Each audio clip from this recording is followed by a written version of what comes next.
unlike what you get to write in theory paper, you should know some practical things. So I thought Sapna Madam will be the right person to be the guru now today.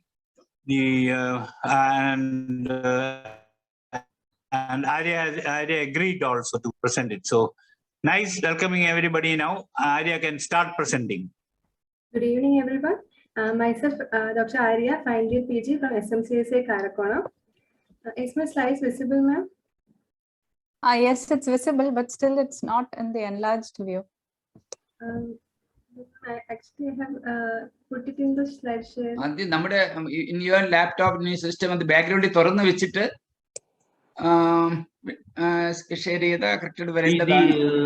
the slideshow is there. I can see the slides, but not in slideshow. You know, it's not in full page. Is it now visible? Yeah. Now it's right. Now it's right. Right. Okay. Yes. So I will be presenting two cases.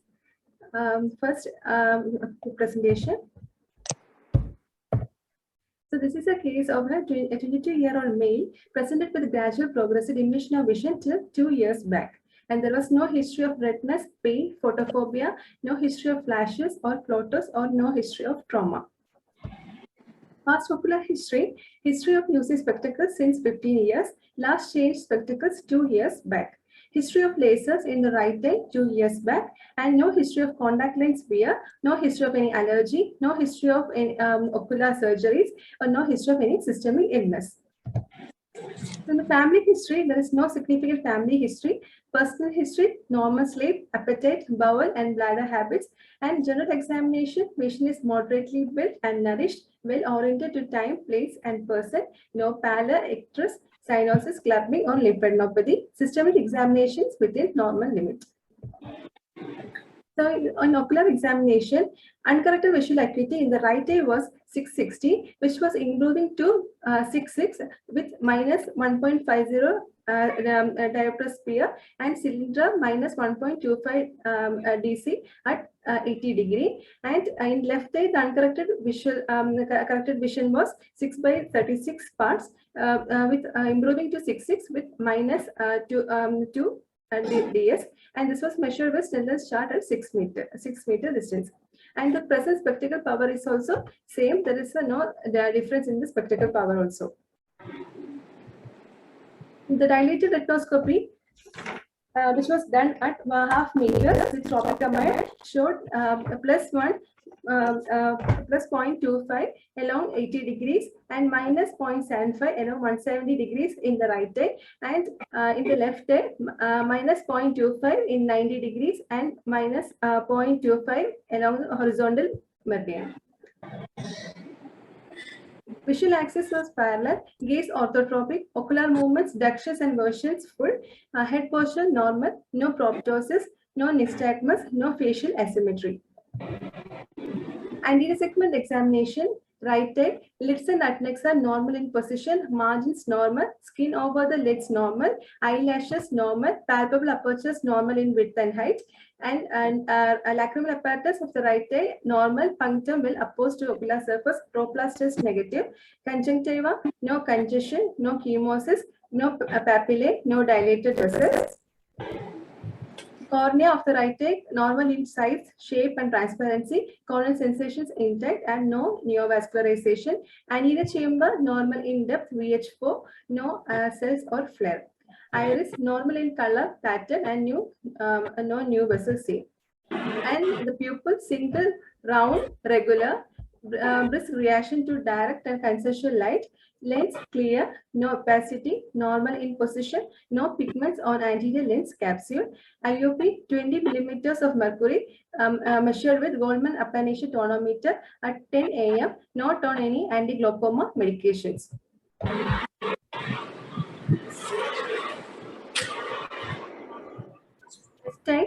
Left eye anterior segment, lids and adnexa normal in position, margins normal, skin over the lens normal, eyelashes normal, palpable apertures normal in normal width and height, lacrimal apparatus in the left eye normal, punctum well opposed to ocular surface, troplast is negative. Conjunctiva, no congestion, no chemosis, no papillae, and no dilated vessels. Left eye cornea, normal in size and shape, transparency, corneal sensations intact, and no neovascularization. Anterior chamber, normal in depth, BH4, no cells or flare. Iris, normal in color, pattern, and no new vessels. Pupil, single, round, regular, brisk reaction to direct and consensual light. Lens and clear, no opacity, normal in position, no pigments on anterior lens capsule. Intraocular pressure, 21 millimeters of mercury with Goldman applanation tonometer at 10 a.m. Not on any anti-glaucoma medications. Fundus examination. Distant direct ophthalmoscopy. Redmi Note the mute background noise varuna. Redmi Note 9 Pro Max background noise varuna.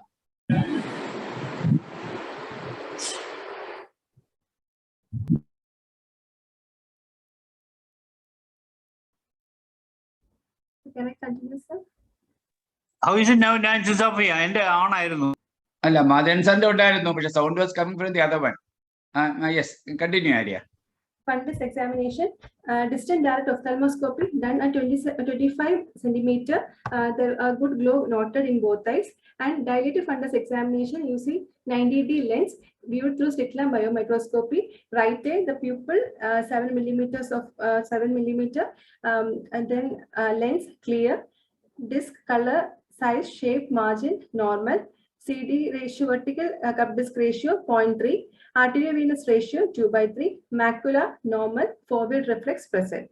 Left eye, pupil 7 millimeter, lens clear, disc color, size, shape, margins normal, vertical cup disc ratio 0.3, arteriovenous ratio 2/3, macula normal, forefield reflex present.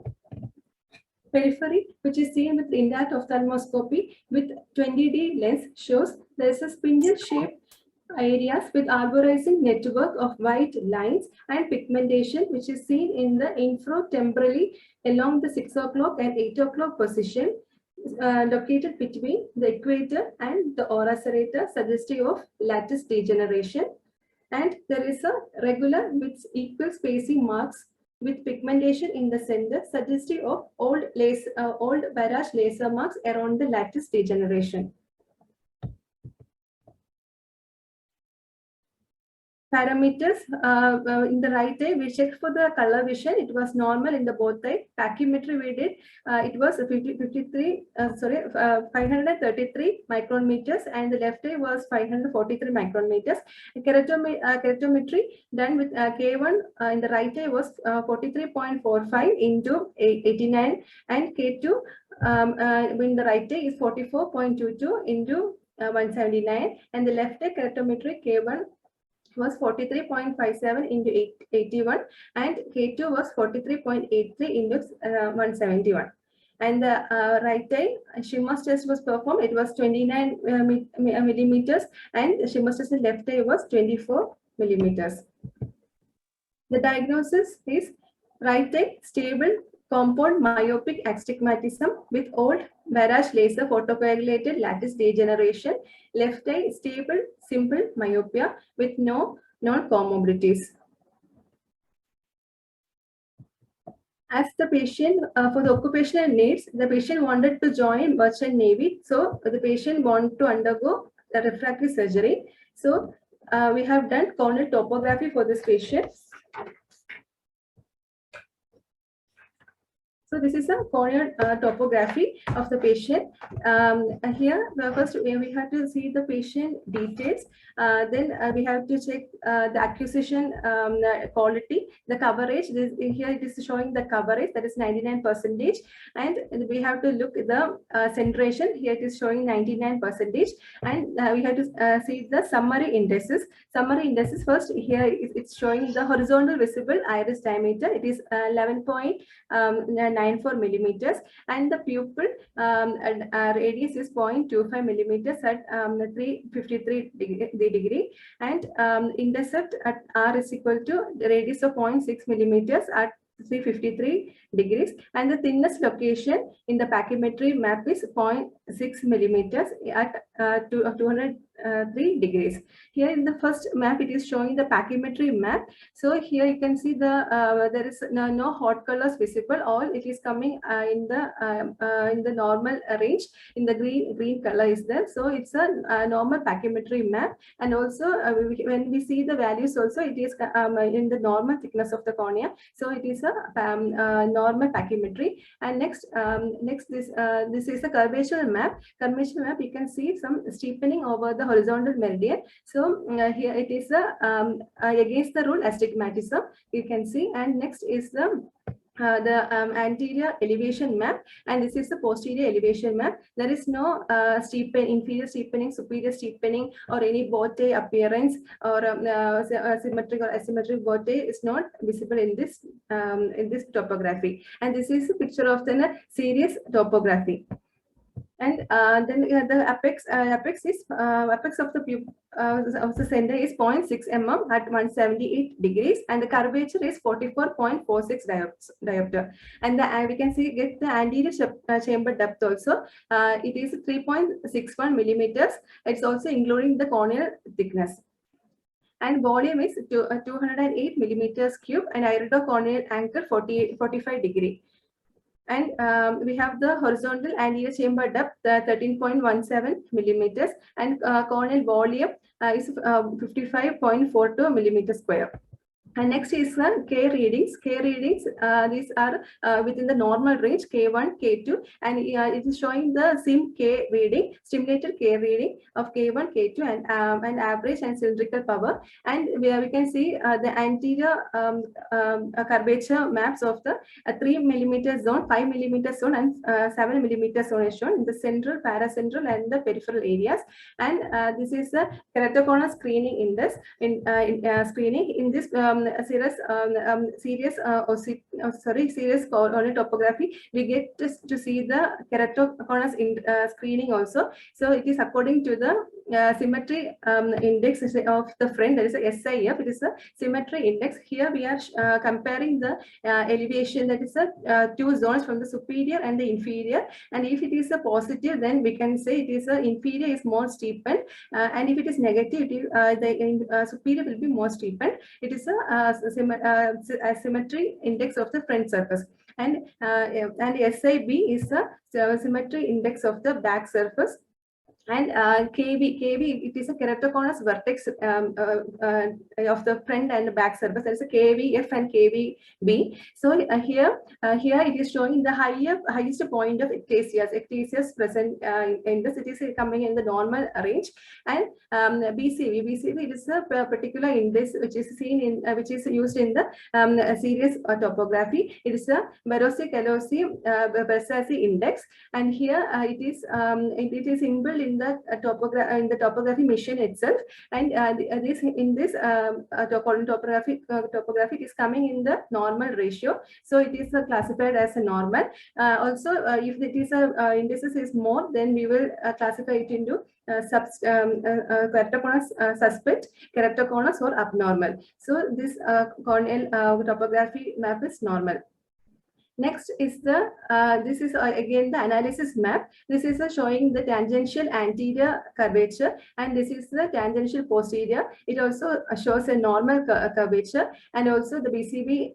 You can see the indices. It is also coming in the normal values, and the BCB it's actually it is a ectasia. That is, we are seeing the presence of the ectasias through the application of the wavefront technology. That is from the we are using the comma and the trifoil index. Through this we are getting the BCB indexes. It is according to that if there is a steepening, there will be more usually the keratoconus steepening in the inferior quadrant, so there will be we will be getting more spherical aberrations like comma, trifoil in that area. So it is according to that principle BCB indexes are made. And next is the this is the elevation versus normality map. It is a comparison to the normal.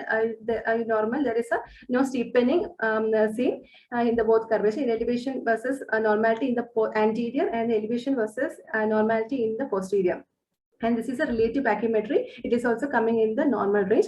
And next is a placido imaging. You can see all the Myers are equally spaced, and there is no local steepening or flattening of the cornea seen.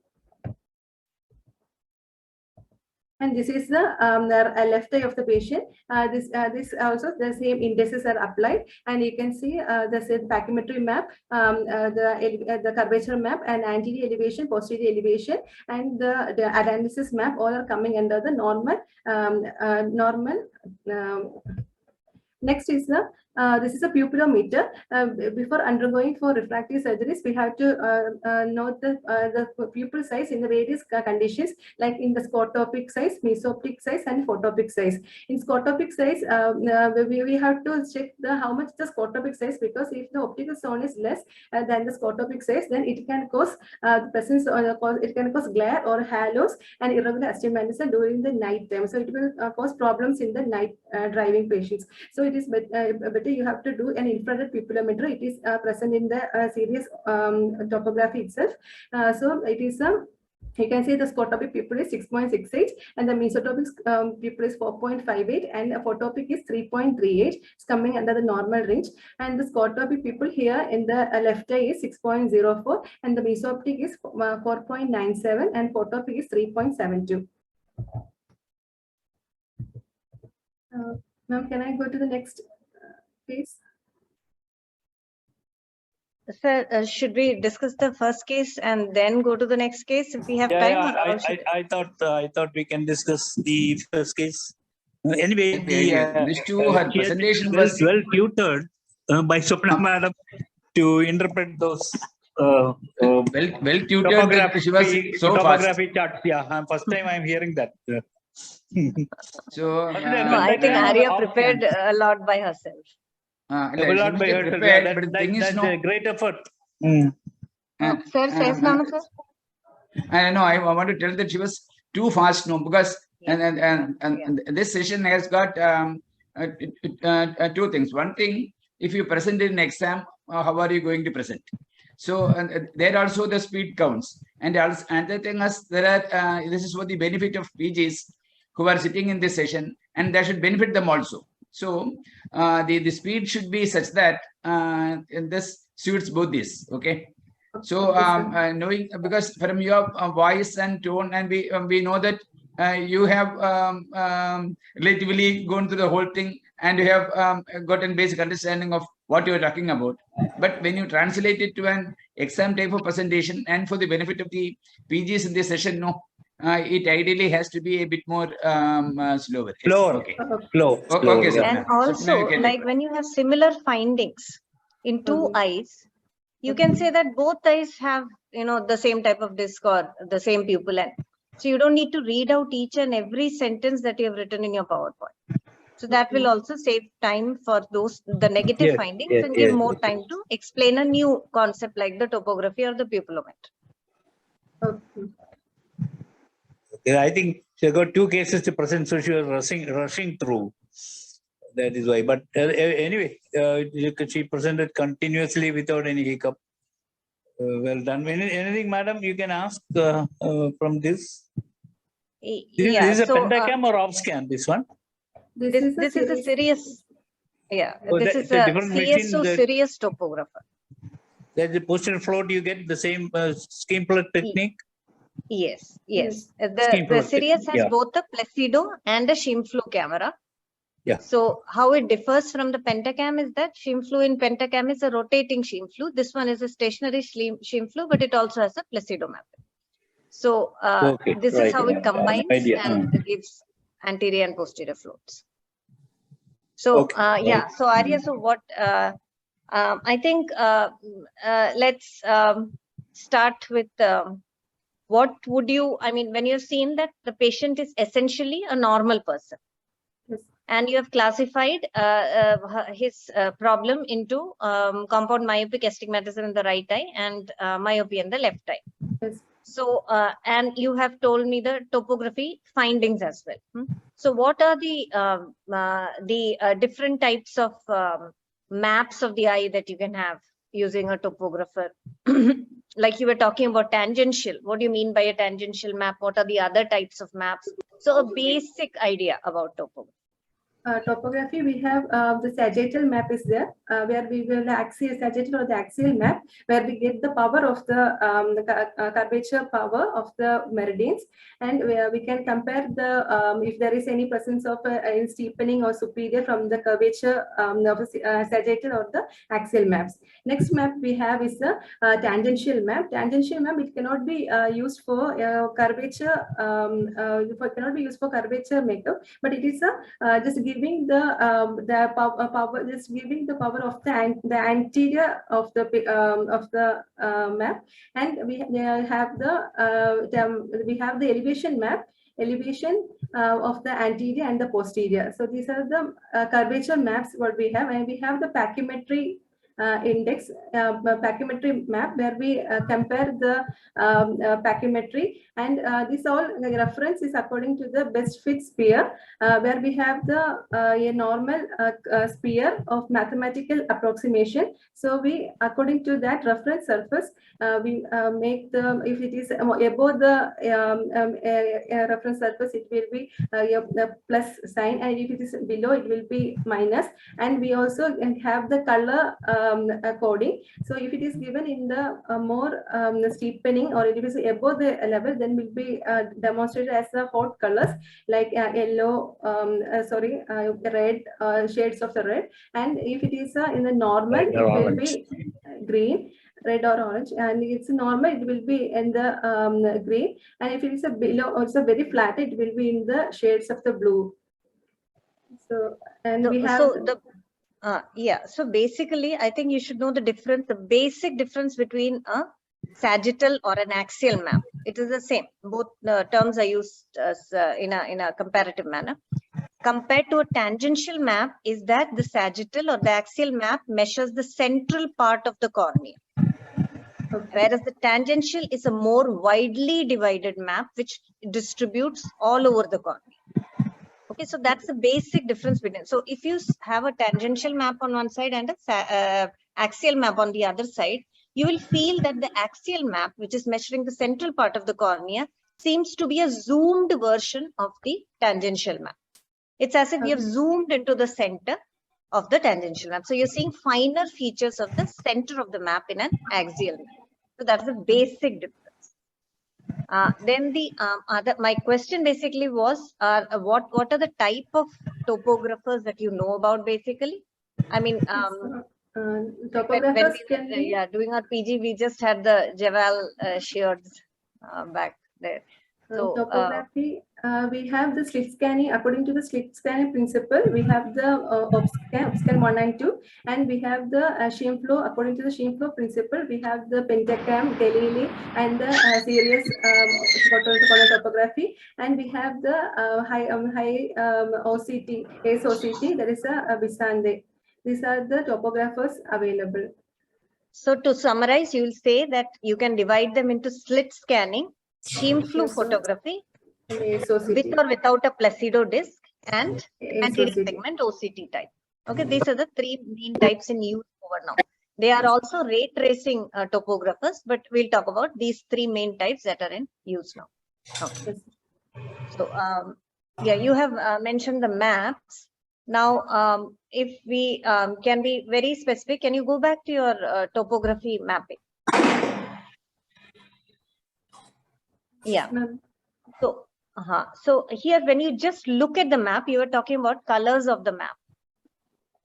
So now the scale, as far as the colors are divided, are basically into two broad types. What are the two broad types of scales you can find on any topography? Absolute scale and the numerical scale. And the normalized scale. So in the absolute scale, we actually the steps are more, and it can be used for comparison of the same absolute other maps. But in the normalized scale, the steps are less, but it cannot be used for comparison. But it can pick up minute differences in the elevation and depression. So what the absolute scale is something that is uniform across all topography maps. So if you see red on topography A, that red means, let's say, 46 diopters of corneal power. Then that same red color on another map will also mean 46 diopters of corneal power. Whereas in a normalized scale, it is based on that map. Like suppose you have a very steep cornea all over. Then they may say that, okay, we cannot paint the entire cornea red. We need to, divide the colors. So we'll, let's say we'll put 44 as, slightly yellowish, and then we'll put 46 as slightly red, and maybe 48 as pink. So it is only for that map that they have distributed the colors. So this map you cannot compare with another map where suppose it's a flatter cornea and they decided they'll put yellow for 42 and red for 44. So you cannot compare two normalized maps. Okay, but it gives better gradations, like you said, for that fixed map. Okay, so I had a question here. So is Arya the only person who is supposed to answer the question? Or do we have enlightened PGs on our? Mini madam? I think so far PGs, the other PGs usually are asked to listen. Okay. In this particular context, no, it's better that if somebody volunteers, well and good. But I think Because if they are live inside, yeah. so. Better Are there PGs there? Better that you ask Arya. Somebody volunteers, we will give them a prize. Yeah, sure. That is a good idea. Yes.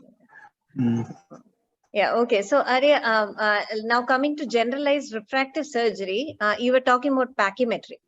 So what would you call a healthy pachymetry? And what kind of pachymetry will you not do refractive surgery in? Do you have any idea regarding the cutoff for these things? Pachymetry less than 480 microns is a contraindication for the refractive surgeries, because if we are doing a flap-based procedures or surplus ablation, the residual stromal thickness should be 250 to 300 microns. If we don't have that, then it can cause post-operative lactasias formation. So less than 480 microns is the contraindication. And it is then normal corneal thickness is up to 540 microns is a normal. So if I have a patient who wants to do, let's say, -8 or -10 or 12 or whatever, and he has a thickness of, let's say, 635 microns. So am I going to be very happy with that? Because I can do whatever I want, right? It's a huge thick cornea. I think thick cornea can also be less stable biomechanically, so it can cause corneal ectasias. Thickness can why should it be stable, unstable? Why should a thick cornea be unstable? It's usually not biomechanical, but when you see a thick cornea, what are the things that should come to? You should not be, overly happy. Why? It can be due to any corneal edema. Yes.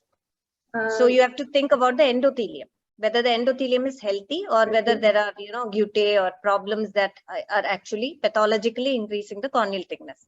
Another thing you should think of when you have an increased corneal thickness is? Congenital hereditary endothelial dystrophy will have more thickness. That person's cornea will be very different from, all this. That will be, and another thing you can think about?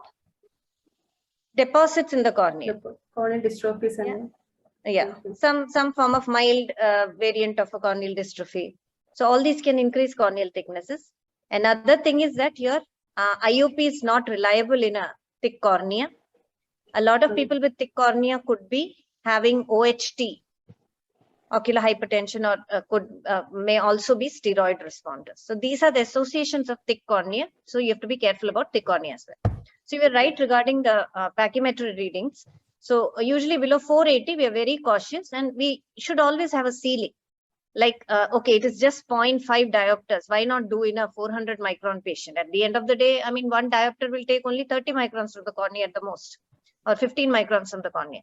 So it will only be slightly disturbed, but no. There are a lot of things that have to be taken. There's a definite point you have where you should stop and say, no refractive surgery in this patient. So to that effect, you have corneal thicknesses. You have values. Some people take 470, some people take 480. So beyond which you don't do refractive surgery or laser vision correction, LVC. That is what you won't do. Okay, and do you know about some of the keratoconus criteria that you use to find out whether a person has predisposition to ectasia. That is what we are scared about. That's why we are taking the topography. We have the Rabinowitz criteria. So in the Rabinowitz criteria, there is 4 criteria where the K reading is more than 47.2 diopters, and there is an inferior superior steepening of more than 1.4 diopters, and when there is sim K astigmatism of more than 1.5 diopters, and when we have the skewed radial axis of more than 21 degree, then these are the criteria to find out keratoconus. Anything else besides Rabinowitz? We have the KISA index where we have the up to less than 60 is normal, 60 to 100 is abnormal suspect, keratoconus suspect, and more than 100 is keratoconus. So KISA basically scores the cornea, and a combination of these scores are the numbers that Arya is talking about. So depending on that, you can classify the patient into whether he is susceptible for keratoconus or whether he is absolutely normal. So besides the Rabinowitz criteria that you mentioned, I mean, besides those 3 criteria, what else will you look for in a map? Because it's not only the anterior corneal surface we are talking about. We are also talking about the pachymetry and the anterior and posterior elevations. So what else will you look for? And this is true for most topographies, not only Sirius. We are not talking about Sirius. We are talking about pentacam or OpScan, all these values. In the elevation maps, if the elevation from the reference surface, that's a best fit sphere, anterior elevation more than 12 microns is more than 12 microns is a suspect, and if it is more than 15 microns in the anterior elevation, it is an abnormal, and if it in the posterior curvature, if it is more than 17 microns, it can be a suspect, and if it is more than 20 microns, it is a abnormal map and keratoconus map. And we have the bad display, that is a Berlin Ambrosio enhanced ectasia display, where we compare the best fit sphere map and the enhanced best fit sphere map. So in that difference map, if we are having an anterior elevation of more than 5 microns, it is suspect as an abnormal, and if in the posterior elevation, the difference between the enhanced and the best fit sphere more than 12 microns is abnormal. Yeah, so the bad display is a unique feature of the pentacam topographer. Okay, the oculus pentacam is what gives a bad display. So in the Sirius, you have instead, do you see the last portion of that map where you have the Placido map? Yeah, so there they have given 4 points over there. Okay, so what are the 4 points? The 4 points are the steepest part of the cornea, the thinnest part of the cornea, the maximum anterior elevation, and the maximum posterior elevation. So if all these fall in a large circle, like you have in this patient, you can see that the circle is pretty large, the Myers are uniform, and the circle is quite large. So if it is that large, then probably this patient is a safe patient, won't go into ectasia, has no features of ectasia. But if you find all these points very close together, and the circle is, let's say, only 1/4 or 1/5 of the circle that you're seeing in this particular patient, then that patient is at a very high risk for ectasia. So the smaller circle in the data points there indicates a high risk for ectasia, where all these, these variable points are peaking. Okay, so now we'll go into the pupillometry part. Why you have already mentioned that when you look at the pupil, because I'm taking these topics up because these are specific to this case. So here, as far as you can see, the pupil is measured in 3 different lights. What is the illumination for each light is described in that map itself. So you have infrared pupillometry, and you provide different illuminations, and that's how you measure the pupil. Now, what is usually the optic zone that we keep for refractive surgery? What is the range you can tell? It is according to the Monnerlin's formula, where the depth of ablation is equal to the optic zone whole raised to square into 1/3 of the power. So it is calculated according to the Monnerlin's formula. So the depth of ablation can the usual optic zone for the myopia is 7 to 8, and it's a more hyperopia for more 9 millimeters. No, we are talking about the optic zone and not the total ablation zone. Okay, so even if you've read that in a theory book, the optic zone is usually between 6 millimeters to around 7 millimeters. Okay, both for myopia and hypermetropia. Hypermetropia can go up to 7.5 millimeters. But we usually don't go below 6 or above 7. Now, what could be the possible reason for that? It can Both ways. Why don't we go below 6? It can cause glare formation, halos, and irregular astigmatism. So it may cause the patients those who have night driving, and it can cause problems during the night time. So what do you mean by the optic zone? What is the transitional zone and what is the ablation zone? Okay, so the optic zone is the central part of the cornea where the entire power is applied by the excimer laser. The transitional zone is where, I mean, like you have a myopic cornea and you're cutting off, you're steepening the central, you're flattening the central part. You cannot abruptly stop there and then, blend with the rest of the cornea. So to make this central zone blend with the rest of the cornea, you have a transitional zone where you're slowly putting lesser and lesser ablation so that it blends with the rest of, that's called the transitional zone. Then this sum total of the optic and the transitional zone is called the total ablation zone. So now we are talking specifically about the optic zone, which is usually a minimum of 6 and a maximum of 7 or 7.5. 6, Arya has clearly explained why. Because if you have a small optic zone, a person with slightly larger pupils or in night conditions where the pupil expands may have more halos and glare. Now the reason why you won't have a large optic zone, do you have an idea why so? That is where your Mannalin's formula comes into play. You have seen that the total ablation is the square of the optic zone. So you have a larger optic zone means you're going to go deeper into the cornea and eat more of the cornea. So you can see that when you enter all these values into your excimer laser. So a person who has, borderline corneas and you want to do some amount of correction, and initially you have put in an optic zone of, let's say, 6.5. Sometimes when you decrease the optic zone to 6, you will see that you're preserving more cornea. So that is the reason why you won't go take a high optic zone. Okay, so to save the cornea, to save more tissue. So that's the significance why you have. And pupil is also important in one other condition. That may not be true for this patient, but one other type of laser treatment, which is namely surface ablation procedures. No, that is regular correction of press myopia. Correction of press myopia. So in press myopic laser, you try to keep the pupil 3 millimeters at least in the photopic condition. So usually you're very careful if you're doing a press myopia treatment in people with less than 3 millimeters pupil. Okay, so that's the significance of the photopic pupil. Okay. Now, if we can go back to the topography once more, you can see that it provides a lot of data besides that of the cornea, especially in the first column. So we are talking about Arya's summary of the summary indices, the first column. The first column in the topography map on the left. The summary it is showing the horizontal iris diameter. It is 11.94 millimeter, and the pupil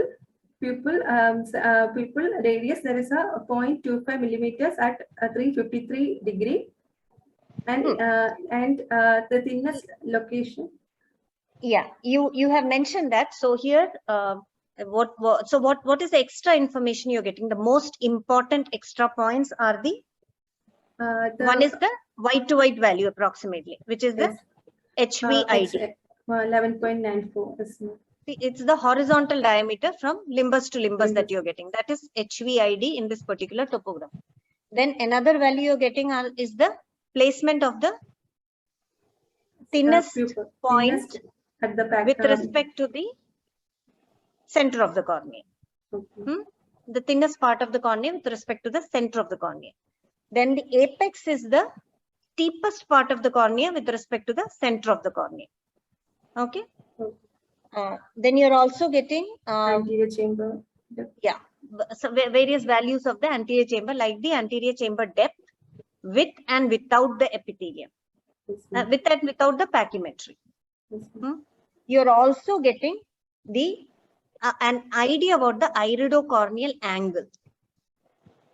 Okay. Then, yeah, and you're getting an idea about the lens rise.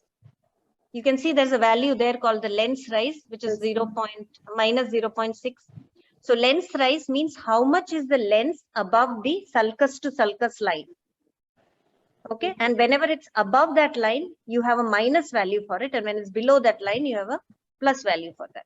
That is why in this particular, so this topographer or any topographer which uses a Scheimpflug camera gives a lot of information about the anterior chamber that can be used for, let's say, glaucoma screening or, glaucoma workup also. So all these, so it's not just purely a corneal equipment here. Fine, now let's go to what you're going to do with this patient. So what are the options you can provide this patient? Since the patient we have a lot of character refractive procedures there. So we have the corneal based procedures, lens based procedures, and both corneal and lens based procedures. So since the patient is having low to moderate myopia, myopic astigmatism, then we can go for transsurface ablation procedures.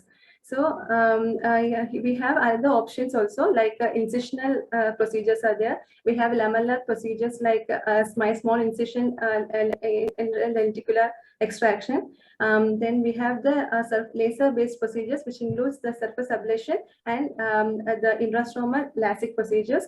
And we have the corneal shrinkage procedures, and we have the corneal implants like intrastromal rings implants, and we have the corneal modeling procedures like orthokeratology, and the lens-based procedures. It's mainly for higher degree of myopia, that's phakic IOS and refractive lens exchange can be done. On the if both lens and cornea-based procedures, there's a bioptics and trioptics, where we have the both involvement of the cornea and lens-based. Since the patient was more suitable for the surface ablation, so we went for the trans PRK for this patient. Yeah, so so in this particular patient, what kind of procedure would you do? You'll prefer a cornea-based procedure. Cornea-based procedures. So and you're talking about LASIK, where it's a flap-based procedure. Yes, then you're talking about trans PRK, which is, or a PRK, which is a surface procedure, and you're talking about SMILE, yes, which uses which doesn't have a flap but takes out an intrastromal lens. So of these procedures, now just think about the myopia, the type of myopia this patient is having, which is low actually. Moderate means you have to have around 3 at least. So this is low myopia. Which procedure do you think will be best for the patient? PRK, LASIK, epi-LASIK, these will procedure. Surface ablation will be because the PRK, these are is correct. From low to moderate myopia, like less than 6 minus 6 diopters, and hyperopia less than 3 diopters, and astigmatism less than 3 to 4 diopters. So the patient most suited for PRK. Yeah, so I would say that the patient is suitable both for flap-based LASIK or surface ablation. Because when we are basically doing trans PRK rather than pure PRK. PRK means you're taking off the epithelium using alcohol or an Amoyle's brush, whereas in trans PRK using the laser to take off the epithelium. Now, suppose the epithelium is very thick and you're using the laser to take off the epithelium, you leave a residual thin sliver of epithelium, then perhaps the full correction may not be achieved in surface ablation. We have ways to prevent that, but so in that situation, doing a flap-based LASIK may be ideal for this patient.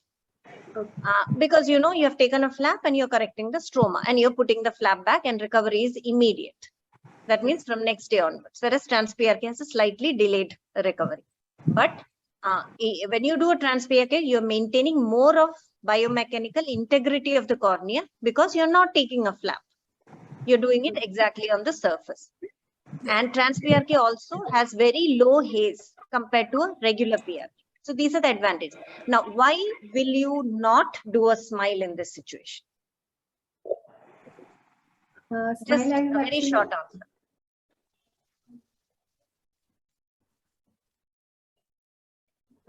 The smile can correct more degrees of myopia. It's a low myopia, so we can go for not smile. But why don't we do smile in very low myopias? Is because the lower the myopia, it can cause the less biomechanical stability of the cornea.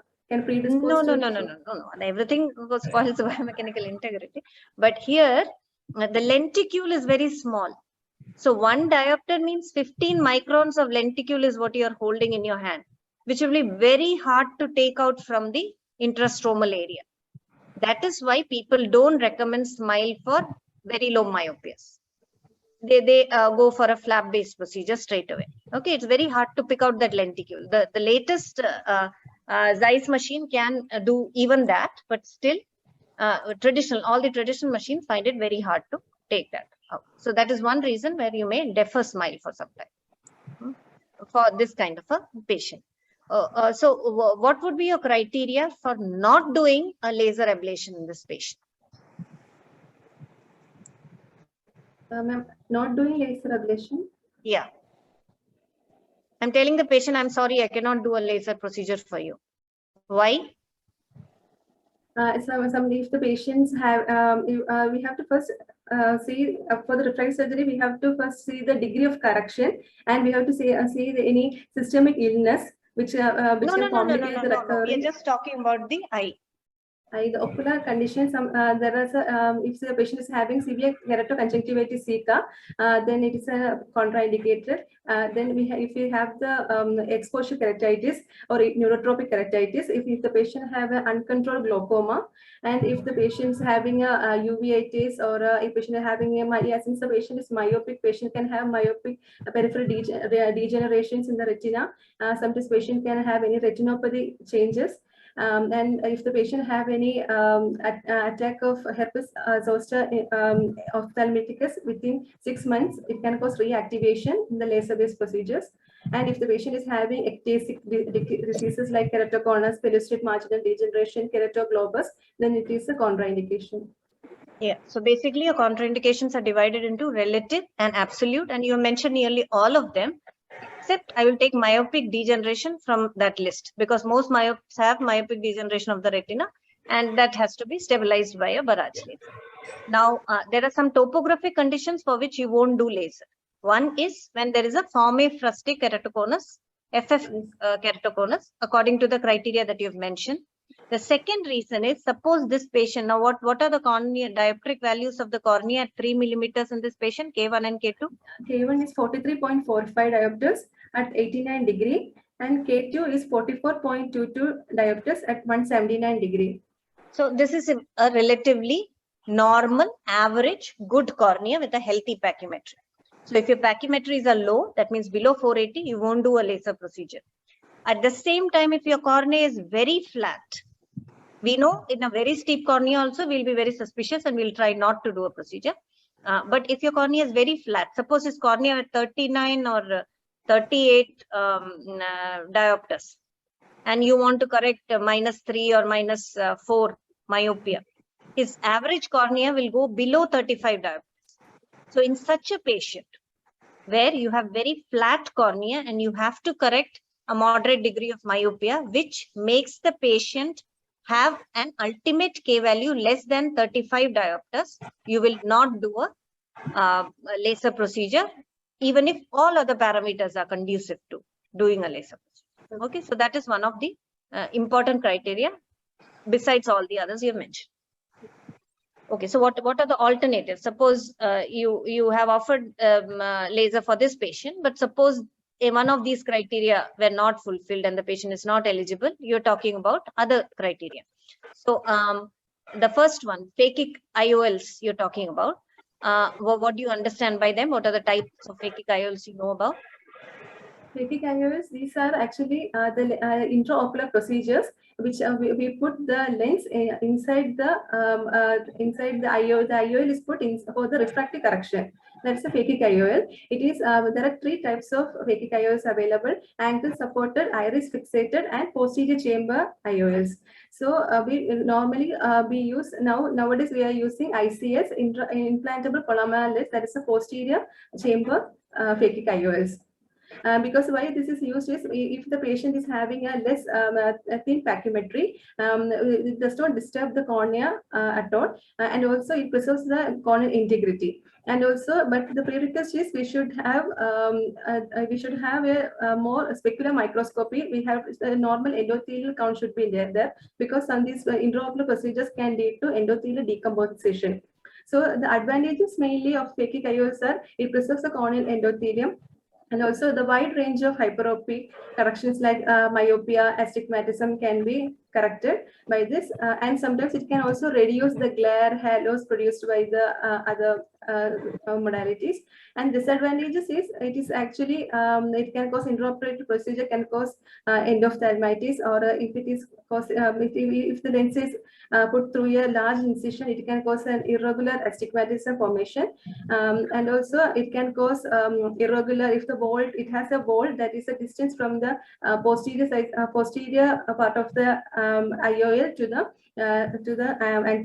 crystalline lens, anterior surface of crystalline lens. If the vault is too much, it can cause the blockage of the ankle, can cause the pigment dispersion, glaucoma, pupil ovalization can cause, and if it is the vault is very less, it can touch the crystalline lens and can cause anterior capsular cataract formations. So yeah, you have broadly covered most of it. It was fast. Yeah, one question from me. Yeah, one question from me now. Yeah, just for my own clarification. Also, the iridocorneal angle here is some 45 degrees. Is it a great advantage to put an ICL there? Sir, the iridocorneal angle is the angle of the anterior chamber, whereas the ICL goes in the sulcus. Sulcus, yeah, behind the iris. So behind the iris. So that is actually very different from the iridocorneal angle in the front. So here the iridocorneal angle can be used to define the fact that the patient is at a very low risk for glaucoma. As low far risk, as, yeah, that is all the iridocorneal angle can be. Now for that purpose, what sir was talking about, we have 2 most important parameters. One is the white to white, and the second is the anterior chamber depth. So these are the 2 most important parameters on which phakic intraocular lenses are based. I will just briefly tell you the cutoff. So anterior chamber depth values should not be less than 2.7 millimeters when measured from the endothelium. And so that's why you don't prefer flat corneas, is it? From the endothelium, sir, the anterior chamber depth should not be less than 2.7 for phakic IOLs. And the white to white values should not be less than 11 millimeters for phakic IOLs. So these are the 2 cutoffs you have to remember. Now, another take-home message from Arya was that the vault. So any phakic IOL has an important parameter called the vault of the intraocular lens, which is the distance that this artificial lens is from the anterior surface of the natural lens. So if it is sitting too close to the natural lens, there is a possibility of hypooxygenation of the natural lens and therefore cataract formation. And if it is sitting too high, it may tent up the iris, leading to peripheral anterior synecdoche and glaucoma, especially when the pupil dilates in low light.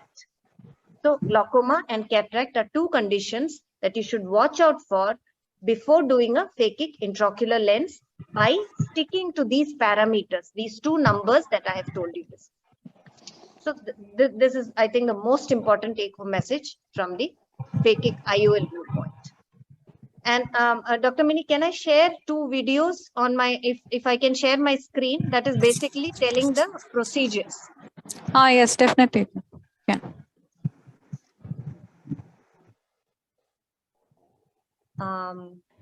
Do we need a co-host? Abhi, is it okay? Yeah, no, am I allowed to share the screen? Then if Arya can just exit her screen, then I'll just show mine. Arya, please stop sharing. Just they're very, very, very small videos, that's all. Yeah. Good learning session for us. Yeah. Nobody has presented a LASIK case so far, so that's why. Yeah, it was Mahadevan's idea, I think that's why. So Now I know what questions to ask in the MS exam to these people. I think I'm making the same mistake that Arya did.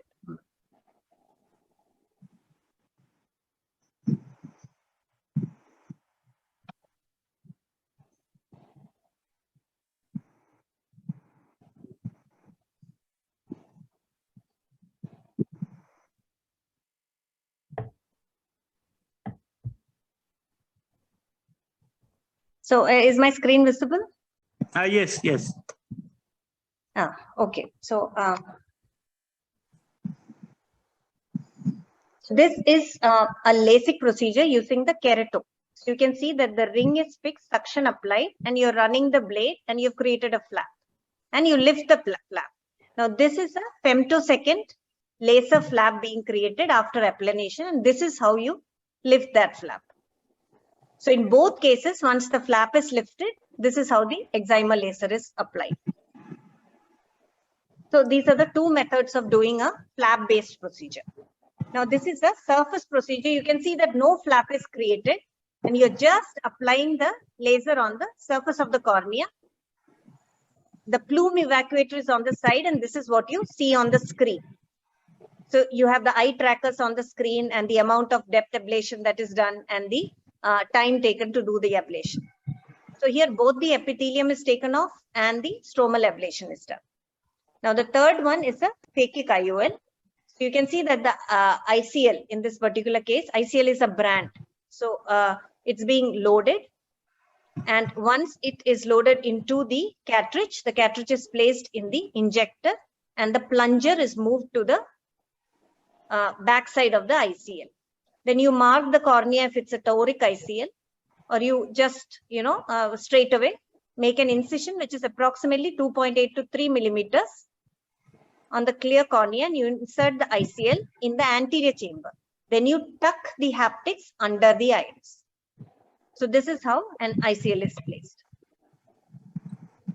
So this is basically what I wanted to show, because I'm not sure everyone is doing it in their colleges. So these are the three procedures. Now the second case that Arya was going to show was an ICL patient. And if you can show the topography of that patient, that is the last point I want to stress. Can you please take the topography of the second patient? Just the power of the eye and the topography. Yeah, you can show it in this mode itself. The power of the eye, can you please take? That she can read out, power of the eye. Power of the eye, can you please read out?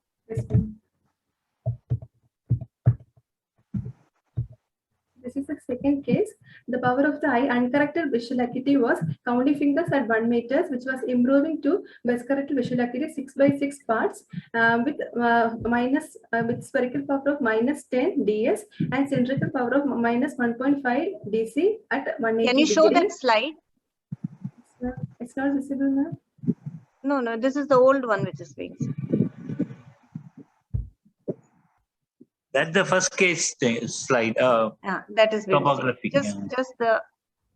Then your second case, power with retinoscopy, power Now and it is the visible now. topography. Yeah. So this is. Yeah, this one. Yes. So the uncorrected visual acuity was counting fingers at 1 meter, which was improving to 6/6 parts at with -10 ds and with -1.5 dc at 180 degree, and the left eye uncorrected visual acuity was counting fingers at 1 meter, which was improving to 6/9 with spherical power of -7.75 ds and -2.50 dc at 180 degree. Yeah, just a second, Arya. So here I want everyone to note the best corrected visual acuity. So nowadays you call it the CDVA and it's not UCA. Okay, please use the correct terms. corrected distance visual acuity, and uncorrected. So you don't use best corrected because you assume you're always trying to give the best. So it is CDVA that's used. You can see that it is 6 parts and 6/9. So when a patient comes to you for an occupational purpose with such a vision, you have to inform the patient that they have amblyopia and they are not going to get 6/6 vision, because for some jobs 6/6 uncorrected may be required, like in the army. So that is a very important thing when you see the power of the patient. Secondly, now you have noted the power that it's a high myope with some astigmatism. So can you please show this patient's topography straight away? Just go down, down, down and show the topography. Yeah. So now here, take any one eye. Can you read out the corneal K values at 3 mm zone? In the right eye, the K1 is equal to 40.28 diopters at 173 degree, and K2 is 41.39 diopters at 83 degree. Average 40.83 diopters, and cylindrical minus 1.11 diopters, astigmatism at 173 degree. Yeah, so you want to correct minus 10 diopters of myopia in this patient, and you can see that the topography is absolutely normal. It is a flat cornea, but you can see that all the parameters of the topography are absolutely normal. All the indices are normal. He has a very healthy pachy of around, I think, 560 microns. So there is no contraindication to doing a laser in this patient for minus 10, technically. But you won't do that because you're going to change the prolate cornea into a totally oblate one by doing this correction and making the dioptric value somewhere around minus 10. You give to minus 40 average, you will get plus 40 average, you will get 30 diopters. That will be the final cornea you have in hand, which you don't want. So this is the only reason that this patient was posted for a phakic IOL. So such are the reasons where you divide use your justification for a different kind of refractive surgery. So this is the point basically I wanted to highlight in this particular patient. So any idea about the post-operative regimen that these patients follow? We have started the patient with the lubricants and antibiotics, and sometimes we need corticosteroids. The follow-up is usually the next day of the laser procedures, and then next for second follow-up is usually after 1 week, and next visit is usually 3 weeks. That is 1 month post-op, and next we have 3 months post-op, 6 months post-op, and last 1 year post-op. So a correction there will always be corticosteroids. Okay. Whatever be the type of ablation you're doing, surface, stromal, smile, or phakic intraocular lens, or even a clear lens extension, there will always be corticosteroid. Only thing you use a low-grade corticosteroids like fluoromethalon when you're doing a flap-based procedure, but you use slightly more potent corticosteroids like prednisolone when you're using a surface ablation. What is the reason for that? A very short answer. To reduce haze formation, and also as a regression can be one of the reason we have to add the steroids. Yeah, usually surface ablation rarely produces regression, but the first is the answer. To reduce haze. Why is there haze in surface ablation but not in LASIK? Because this is happening because of the stromal healing. There is abnormal activation and proliferation of the keratocytes, stromal keratocytes. Yeah, that is there in LASIK also. Because the Bowman's membrane has been ablated. Okay, wherever you're touching the Bowman's membrane, you'll get some amount of corneal scarring. It is not high at all. Nowadays, it's very controlled. So that is the reason why you have haze in surface ablation. Then what are the long-term side effects you can think about after any kind of refractive, laser-based refractive surgery? We can get undercorrection or overcorrection. Sometimes it can get a regression going back to the previous power, and sometimes haze formation, and sometimes we can get epithelial defects which are not healing for a long time. and epithelial irregularities, and we can get dry eyes because of the loss of neurotropic support over the surface epithelium, and also we are cutting the afferent nerve endings. So also there is a reduced blink rate and reduced formation of the tear secretion, and also sometimes there can be injury to the goblet cells that can all lead to the formation of punctate epitheliopathy or dry eyes, and it can cause epithelial infiltrates can be there.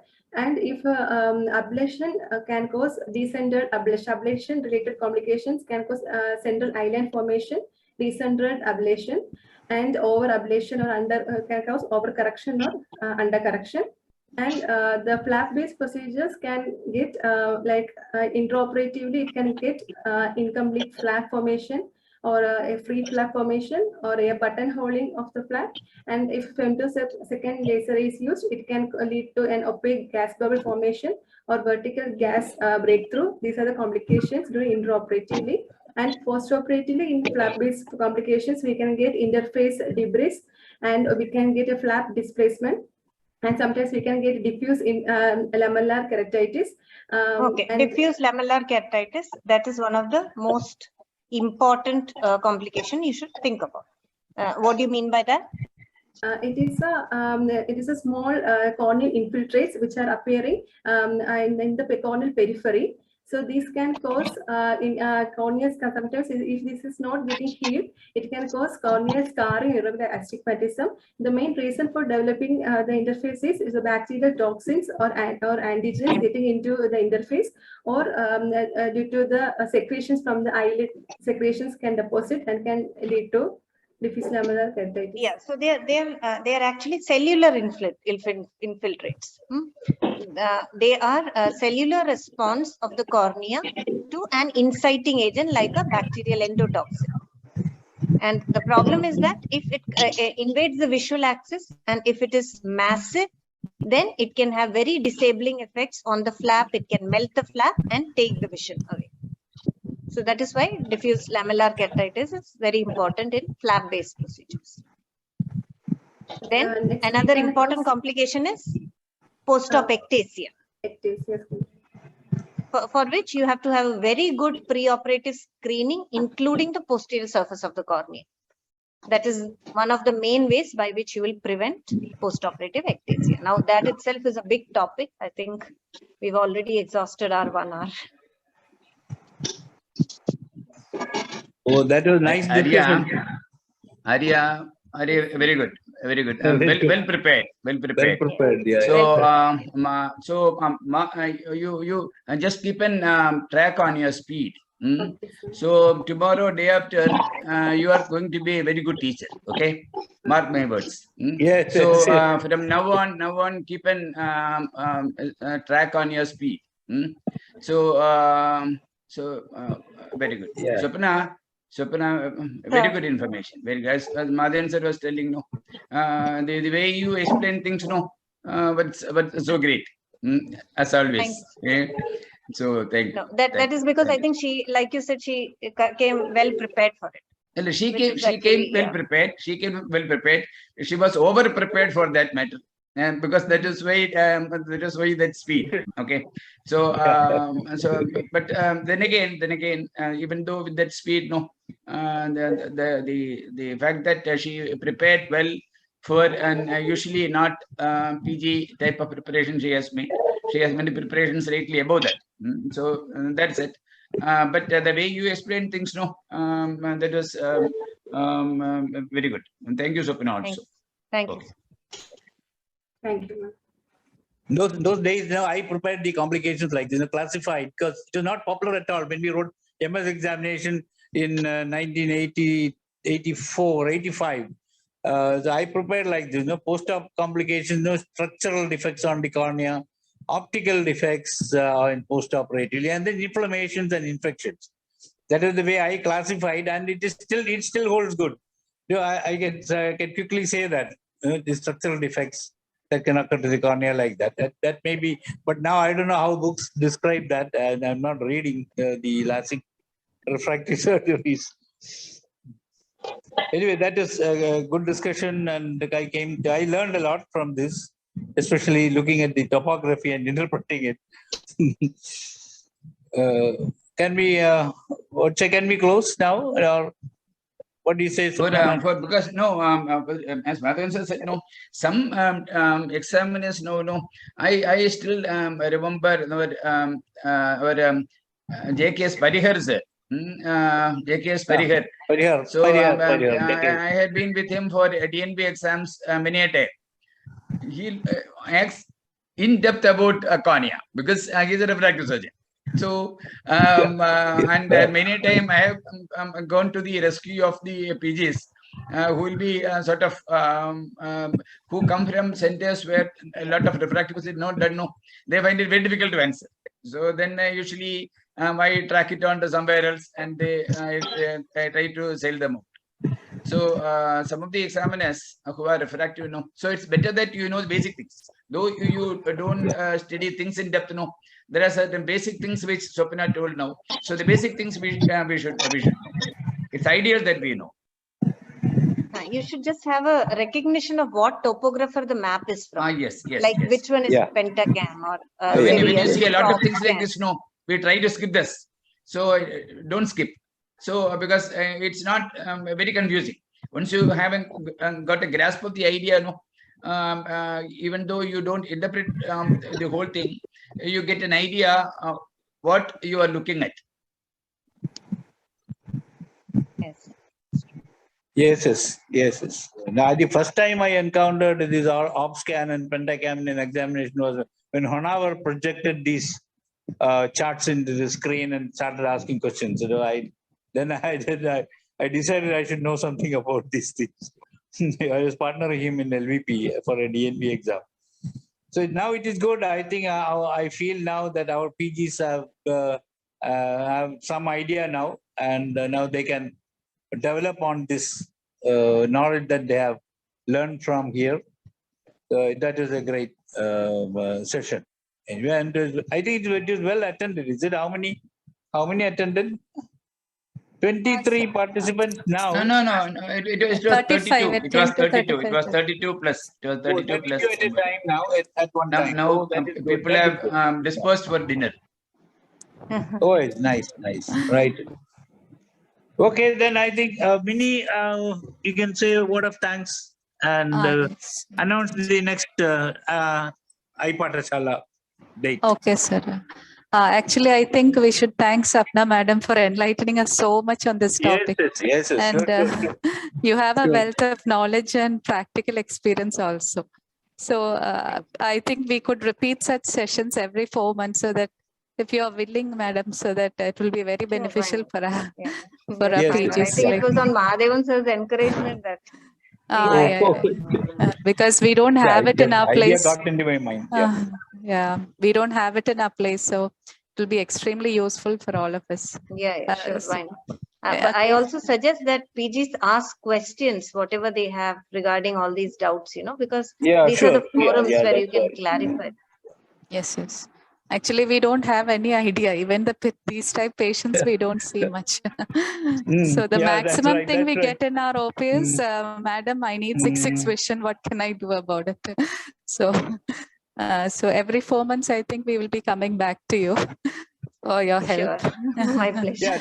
By turns, for regular cases and then some such these things, new ones, we should discuss. And Arya, you have really done an exemplary work.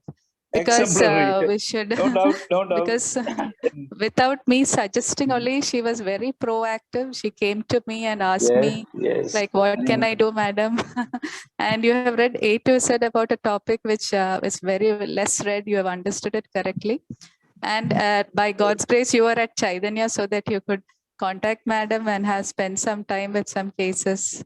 Right? You visited Madam at Srinetra also? No, ma'am. Actually, I saw TransPRK by Kashyap sir. I saw TransPRK and ICL cases. Oh, okay. So it was a great experience for you. Hopefully, you'll become a cornea refractive surgeon. Huh? So next month, because of KSOs, I think we could hold the iPaathsaala. December 2nd week, we could have, sir. Oh, yes. December 2nd week, 3rd week, fine. Yeah. And People have to go back home and if they you go should be later, it will given be time. Christmas. So middle of December sometime. Okay. Yeah. The And second or third week. yeah. Dr. Neena from Giridhara Institute has agreed. Actually, iFocus was going on simultaneously. Still, we had a good attendance. Yes. So Neena madam has agreed to chair the next session. Oh, very good. Very good. So, So if you remember, sir, this is our second year of iPaathsaala, first session. yeah. Yes. And we had an exciting session. We are going online after this. It will be available in the. It will be available. Mini is just great. And it will be available in the Ikshana channel. So I would encourage everyone who has come to subscribe, and also you can invite people to see. We have lots of nice videos coming up. Yeah. So, sir, I think we can close for today. Right now. Thank you. Yes. Okay. Sir.